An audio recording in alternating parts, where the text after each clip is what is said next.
सातारा हे नाव आठवलं की नजरेसमोर येतात ते तिथले प्रसिद्ध कंदी पेढे आणि तिथलं कासचं पठार. खरं तर फक्त हीच ओळख नाही आहे सातारची, पण या दोन्ही गोष्टींमुळे सातारा जगात प्रसिद्ध आहे. माझं बालपणसुद्धा सातारा जिल्ह्यातील एका छोट्या गावात गेलं, म्हणजे माझ्या आजोळी. तिथं इयत्ता 4थीपर्यंत मी शाळेला होते आणि शाळा म्हणजे फारच सुंदर. आजकालच्या शाळांना जिल्हा परिषदेच्या शाळेची सर येणार आहे का? 4थीनंतर मी पुण्याला आईबाबांकडे आले. पुण्यात येऊन पुढील शिक्षण घेतलं. 12वी झाली. 12वीला चांगले गुण मिळाले. पुण्याच्या नामांकित महाविद्यालयात मला प्रवेश मिळाला. गेली 15 वर्षे मी शहरात आले होते, पण माझा फटकळ स्वभाव आणि माझ्या भाषेतील सातारी लकब अजूनपर्यंत तशीच होती. तसे माझे कॉलेजमध्ये मित्रमैत्रिणी फार काही नव्हते. मी, नेहा आणि भावना आम्ही नेहमी सोबत असायचो. हळूहळू तर आमचं त्रिकूट फार प्रसिद्ध झालं. आम्ही कॉलेजमध्ये सतत एकत्र असायचो. ह्याच्या त्याच्याबद्दल गप्पा गोष्टी करायचो. ह्याचं कोणासोबत चालू आहे, त्याचं कोणासोबत चालू आहे हे सुरू असायचं. आणि एखादं जोडपं जर जवळून गेलं तर आम्ही तिघी फिदी हसायचो. नेहाचा आमच्या तिघींच्या एकत्र असण्यावरून तिच्या प्रियकरासोबत वाद झाला होता आणि ती प्रेमकथा तिथे संपुष्टात आली होती. तिच्या प्रियकराने तिच्या आबरूचे धिंडवडे काढले होते. त्यामुळे नेहा फार नैराश्यात गेली होती. तिला मी आणि भावनाने फार समजावून सांगितले, पण ती काही हसली नाही. आम्हाला तिच्या चेहऱ्यावर पूर्वीसारखं हसू पाहायचं होतं, पण काही केल्या ते येत नव्हतं. म्हणून मग मीच ठरवलं, आपण कुठंतरी फिरायला जाऊया 2 दिवस. पण प्रश्न होता घरच्यांचा. तो पण लगेच मार्गी लागला. मी माझ्या घरी सांगितलं की मी मैत्रिणीच्या गावाला जाणार आहे म्हणून. सुरुवातीला बाबाने नकार दिला, पण नंतर तयार झाले. आमचा फिरायला जायचा प्लॅन झाला आणि आम्ही अलिबागला जायचं ठरवलं. रात्रीची 11ची एस टी होती. पहाटे 4-5 वाजता अलिबागला पोहोचवायची. आम्ही त्या गाडीने जाणार होतो. दिवस ठरला. मी घरून निघाले. आई काळजी घ्या म्हणाली. बाबा मात्र शांतच होते. मी दोघांच्या पाया पडले आणि घरातून बाहेर पडले. रिक्षा करून थेट स्वारगेट गाठलं. स्वारगेटला नेहा आणि भावना आधीपासूनच येऊन थांबल्या होत्या. आम्ही भेटलो. आज स्टँडमध्ये गेलो. गाडीची चौकशी केली. गाडी ऑन टाईम होती. 10:30 वाजून गेले होते. गाडी फलाटावर लागली होती. आम्ही सगळे गाडीमध्ये बसलो. 11 वाजले तशी गाडी स्टँडमधून बाहेर पडली. गाडीमध्ये जेमतेम 20 लोकं होती. पुण्यातून ट्रॅफिकमधून बाहेर पडायला थोडा वेळ लागला, पण नंतर गाडीने वेग धरला. रात्रीच्या थंडीत आम्हाला झोपा कधी लागून गेल्या समजलंच नाही. सकाळी कंडक्टरने आवाज देऊन उठवलं. म्हणाला, ताई उठा, शेवटचा स्टॉप आलाय. सकाळचे 5:45 वाजले होते. तसा गाडी पोचायला खूप उशीर झाला. आम्ही लगबगीने खाली उतरलो. काय मेल्यासारख्या झोपलो होतो आपण, नेहा म्हणाली. त्यावर मी फक्त हसले. आम्हाला रूमसुद्धा लगेच मिळाली. आम्ही फ्रेश झालो, आवरलं आणि फिरायला निघालो. तर कुठे जावं यावर चर्चा सुरू झाली. मी म्हणाले, चला कुलाबा किल्ला पाहून येऊया. पाण्यातून चालत जाऊया, मस्त मजा येईल. यावर एकमत झालं आणि आम्ही अलिबाग समुद्रकिनारा गाठला. कुलाबा फिरून झाला. यायला संध्याकाळ झाली. सूर्यास्त होत आला होता. आम्ही अर्धे भिजलो होतो. आता पूर्णच भिजायचं ठरवलं. आम्ही खेळलो. पाण्यामध्ये पूर्ण ओलेचिंब झालो होतो. सोबत बदलायला कपडे आणले होते. तेवढी आमची बुद्धी चालली होती. तिथे जवळच एक वॉशरूम आणि चेंजिंग रूम पण होती. मी पूर्ण भिजले होते. त्यामुळे मी आधी कपडे बदलण्यासाठी गेले आणि आत गेल्यावर जो असा कुबट जीवघेणा वास माझ्या नाकात गेला की मी पळत बाहेर येऊन उलटीच काढली. बाहेरून एवढं स्वच्छ दिसणारं हे आतून एवढं घाण असेल असं वाटलं नव्हतं. दुसरा काहीच उपाय नव्हता. मी एका मैत्रिणीला घेऊन आत गेले. आतमध्ये 2 गोष्टी होत्या, भयान काळोख आणि तो कुबट वास. कसेबसे आम्ही तिघींनी चेंज केलं आणि तडक रूम गाठली. त्या दिवशी त्या वासामुळे मी जेवलेच नाही. माझं डोकंच उठलं होतं तो वास आल्यापासून. दुसऱ्या दिवशी आम्हाला निघायचं होतं. त्यामुळे आम्ही आधी सकाळी शॉपिंग केली आणि दुपारच्या गाडीने पुणे गाठलं. या सगळ्यात नेहा मात्र फार आनंदित वाटत होती. तिला खूप प्रसन्न वाटत होतं. नव्याने ती पुन्हा अभ्यासाला लागली आणि तिचं आयुष्य ती जगायला लागली होती. पण माझं आयुष्य, त्याचं काय? त्याची वाट लागली. आमचं सगळं रेग्युलर सुरू झालं. कॉलेज वगैरे तोच जुना दिनक्रम सुरू झाला. एके दिवशी अचानक रात्री मी झोपेत असताना मला स्वप्न पडलं. त्या स्वप्नात एक नाग मला दिसला. तो नाग आमच्याच घरात मला दिसत होता. दरवाजाच्या फटीमधून तो आत आला आणि माझ्या खोलीत त्याने प्रवेश केला. तो मला दंश करणार एवढ्यात मी जोराने किंचाळले.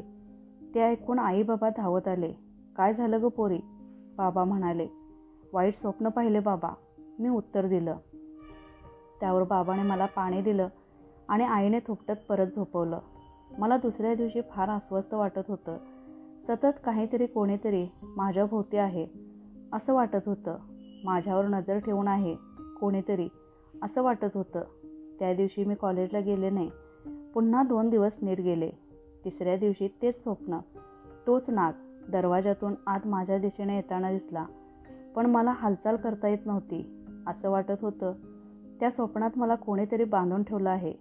तो नाग जवळ आला. माझ्यावर हल्ला करायला त्याने डंक मारला आणि मी ओरडले, खूप जोरात ओरडले. आई बाबा आजी सगळे तडक माझ्या खोलीत आले. पुन्हा वाईट स्वप्न पाहिलंस का? आईने विचारलं. मी होकारार्थी मान हलवली. आईची काळजी थोडी वाढली. तिने मला पुन्हा थोपटत झोपवलं आणि त्या रात्री ती माझ्या शेजारीच झोपली. सकाळी उठल्यावर आईने विचारलं, बाळा स्वप्नात नेमकं काय दिसतं तुला? एवढी का घाबरतेस? मी तिला स्वप्नात घडलेली हकीकत सांगायला सुरुवात केली. त्या नागाचं येणं, मला बांधून ठेवलं जाणं आणि त्याचा दंश हे सगळं सांगताना पण मला कापरा भरत होता. नंतर हा प्रकार सारखा होऊ लागला. स्वप्न पडणं, माझं दचकून ओरडत उठणं, सारं काही सतत घडू लागलं. आणि एके दिवशी स्वप्नात तर नाग आणि नागिन दोघे मला दिसले माझ्याकडे येताना. मी निपचिप पडून होते. माझ्यावर कोणाचा तरी दुसऱ्याचा ताबा आहे असं वाटत होतं. मला प्रतिकार करायला शक्ती मिळत नव्हती. ओरडायचा प्रयत्न केला पण तो आवाज मला माझा पण ऐकू येत नव्हता. ते स्वप्न होतं की सत्य हेच कळत नव्हतं. मला जाणवत असलेली शक्ती आणि या नागांचा काहीतरी संबंध होता हे नक्की. त्या रात्री ते स्वप्नच होतं, पण हे सगळं जरा जास्त प्रमाणात होतं आहे असं मला वाटत होतं. मी आईला त्रास नको म्हणून आजीला सांगायचं ठरवलं. आजीला मी पहिल्या दिवसापासूनची ते कालपर्यंतची सगळी हकीकत सांगितली. तिने सगळं ऐकून घेतल्यावर माझ्यावर प्रश्नांची सरबत्ती सुरू केली. तू आता काय सांगत आहेस? आणखी काय दिसतं तुला? तू कुठं नको त्या झपाटलेल्या ठिकाणी गेली होतीस का? मला उसंत खाऊ न देता तिचे प्रश्न सुरूच होते. मला तर काहीच आठवत नव्हतं, कारण मी बरंच पुणे पालतं घातलं होतं. पुण्यात शनिवार वाडा सोडून झपाटलेली जागा मला माहीत नव्हती आणि वाड्यात आमचं सारखं जाणं सुरूच असायचं. तिथं काय डोंबल असणार? दुनिया जाते सगळी तिथं. त्यांना बरं काही होत नाही. आता नेहा आणि भावनाला तरी कुठं काय त्रास होतोय? हा त्रास फक्त मला एकटीलाच होतोय. मी स्वतःशीच पुटपुटत होते. पोरी, काय कोणी भानामती केली की काय तुझ्यावर? हे असलं काय होतंय तुला? आई बापाला तुझ्या सध्या तरी काय सांगू नकोस, आजी म्हणाली. त्या दिवशी त्या रात्री नाग माझ्या स्वप्नात आला, पण तो फक्त दरवाजातून आत आला आणि एकसारखा माझ्याकडे पाहत राहिला. मागून नागिन आली. दोघे पण एकाच वेळी माझ्याकडे पाहत होते. त्यात पण दरदरून घाम फुटला होता मला. मी जागे झाले, पण यावेळी ओरडले नाही. फक्त पाणी घेतलं आणि झोपले. त्या दिवशी शनिवार होता. आजी सकाळीच कुठंतरी निघून गेली होती. मी कॉलेजला जायचा गडबडीत होते. आईने डबा देताच मी निघून गेले. डबा देताना आईची नजर माझ्या चेहऱ्यावर खिळली होती. मला ते थोडं संशयास्पद वाटलं, पण म्हटलं काळजीपोटी असेल. मला होणारा त्रास बघून तिनं माझ्याकडे पाहिला असेल. तो दिवस खूप मस्त गेला. संध्याकाळी मी घरात पाऊल टाकतात सगळीकडे घरात धूर झालेला दिसला. धूप, उदबत्तीचा सुगंध आणि कसला तरी यज्ञ सुरू होता. समोर एक बाबा बसला होता. त्याच्या बाजूला आजी होती. तिथेच बाजूला आई बाबा होते. आजीने मला पाहताच माझ्याजवळ येऊन मला ती म्हणाली, हे बघ, हे बाबा आहेत ना, तेच तुला यातून मुक्त करतील. तो बाबा दिसायला खूप विचित्र होता. काळी पट्टी डोक्याला, दंडाला गुंडाळी होती. बुक्का कपाळावर फासला होता आणि एक काळं उपरण आणि एक काळ्या रंगाचं सोहळं, बस एवढंच होतं त्याच्या अंगावर. दाढे केस वाढलेले होते. ती त्याला न्याहाळत असताना आजी मला म्हणाली, हा त्या अमरधामच्या मागच्या जंगलातला बाबा आहे. आत्म्यांसोबत संवाद साधतो आणि मला असं वाटतं की तुला हा जो त्रास होत आहे तो सगळा कोणत्या तरी एका वाईट शक्तीचा प्रभाव असू शकतो. तू जा आवरून ये आणि बाबा सांगतील तसं कर फक्त. मी आवरायला आत आले आणि समोर पाहते तर काय, ते स्वप्नातले नागनागीन माझ्यासमोर होते. मी कावरीबावरी झाले. ते माझ्या खोलीत त्यांच्या खेळात रंगले होते. दोघांनी एकमेकांना विळखा घातला होता आणि त्यांची झटापट सुरू होती. ते सारं विचित्र चित्र पाहून मी किंचाळत बाहेर पळत आले. आजीपाशी जाऊन बसले आणि जोरजोरात रडायला लागले. आजी पण घाबरली. तेवढ्यात त्या बाबाचा आवाज कानी पडला. छोकरी को क्या हुआ? क्या देखा उसने? कुछ बोलती क्यों नहीं? त्याचा जाडा भरडा आवाज ऐकून मला धडकीच भरली. मी स्वतःला सावरून खोलीकडे बोट दाखवलं. तो बाबा उठला आणि त्या यत्न केलेल्या आगणीचे गरम राख एका कागदावर घेऊन माझ्या खोलीकडे गेला. त्याने दार बंद केलं. तो खोलीत गेला आणि कदाचित त्याने नागनागीन पाहिले असावेत, कारण त्याचा ओरडण्याचा आवाज येत होता. मी एकच विचार करत होते, रोज स्वप्नात दिसणारी ही जोडी आज प्रत्यक्षात समोर कशी काय आली? मला जी भीती असायची की कोणीतरी पाळत ठेवून आहे ते हेच तर नाहीत. मला आणखी घाम फुटला. तेवढ्यात बाबा खोलीतून बाहेर आला. त्याच्या हातात नागिन आणि नाग होते. असं वाटत होतं दोघांनी प्राण सोडले आहेत. बाबाने नाग-नागिन यज्ञाच्या समोर ठेवले आणि अग्नी पुन्हा प्रज्वलित केला. आणि यावेळी धरणीकंप झाल्यासारखं घर हलू लागलं. काचेच्या वस्तू फुटू लागल्या आणि तिकडे विचित्र हास्याचे आवाज येऊ लागले. माझे आई बाबा खूप विक्षिप्त आणि विचित्र पद्धतीने हसत होते. त्यांची ती हालत पाहून मला रडू कोसळलं. आजीने मला जवळ घेतलं. तो बाबा फक्त शांत बसून होता. आता त्याने आपला मोर्चा आईबाबांकडे वळवला. त्याने पुन्हा राग घेतली आणि आईबाबांच्या दिशेने फेकली. चटके दिल्यासारखे ते दोघे ओरडू लागले. काही क्षणात सारं होत्याचं नव्हतं झालं होतं. मला त्यांचे हाल पाहवत नव्हते. क्या चाहिए तुम लोगों को? बाबा गरजला. माका ता चेडवा पाहिजे असा, दोघे एकसुरात बोलले. कोणाला काही समजलं नाही. बाबा पुन्हा राग फेकून गरजला. बोल, क्या मागता आप लोगों को? त्यांनी माझ्याकडे बोट करत, त्याका आमका घेऊन जायचं असा, माका ती पाहिजे असं जोरात ओरडून दोघे बोलले. आणि मग आमच्या सगळ्यांच्या डोक्यात आलं, ते जे कोण आत्मे होते त्यांना मी हवे होते. आजी मध्ये पडून म्हणाली, माझ्या सोन्यासारख्या नातीने काय वाकडं केलं तुमचं? गुमान माझ्या लेका सुनाच्या शरीरातून बाहेर निघा. ती दोघे जोरजोरात हसू लागले. म्हातारे, तू गप गो माय, आमका काय बोलूचं नाही, नाहीतर ह्या बाईला जिद्दी ठेवत नसते मी. आईच्या मुखातून शब्द बाहेर पडले आणि मी फक्त रडतच होते. माझं रडणं थांबतच नव्हतं. बाबा स्वतःच्या मुठी वळून कसले तरी मंत्र म्हणत होता आणि अचानक बाबाने स्वतःजवळ असलेला चाकू बाहेर काढला आणि माझा हात धरून मला जवळ ओढले.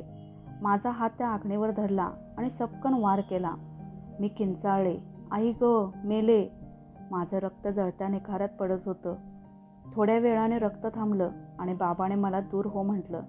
त्याने ते माझं रक्त मिसळलेले राख हातात घेऊन मंत्र म्हणायला सुरुवात केली.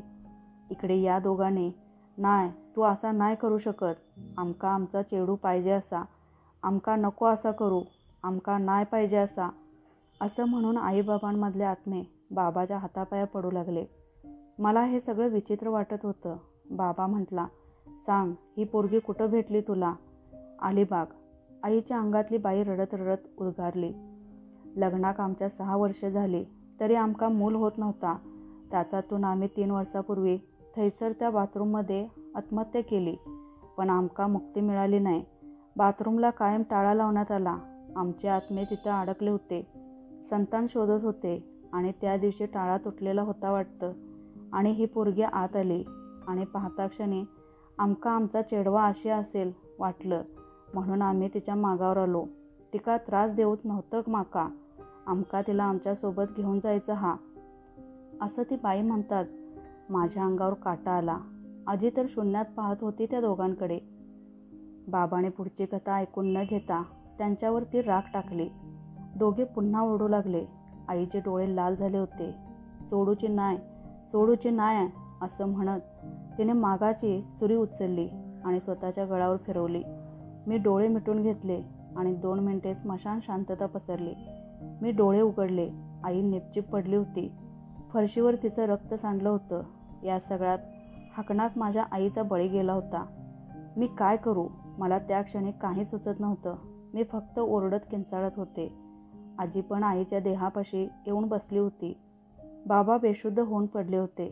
हा मांत्रिक बाबा उठून झोळी घेऊन लंगडत लंगडत निघून गेला. मगाशी हा नीट होता आणि आता हा असा का? मला विचार करायला वेळ नव्हता. मी आईकडे बघून जोरजोराने रडू लागले. स्वतःला दोष देऊ लागले. आजवर मी त्यासाठी स्वतःला दोषी ठरवलं आहे. बाबा बेशुद्ध पडले खरे, पण एक बाजू त्यांची पूर्ण आदू झाली. स्वतःचं आयुष्य त्यांच्या सेवेत रुजू केलं आता मी. नंतर मला स्वप्न किंवा कसलाच वाईट अनुभव आला नाही. शिक्षण सुरू केलं, पण मन रमत नव्हतं.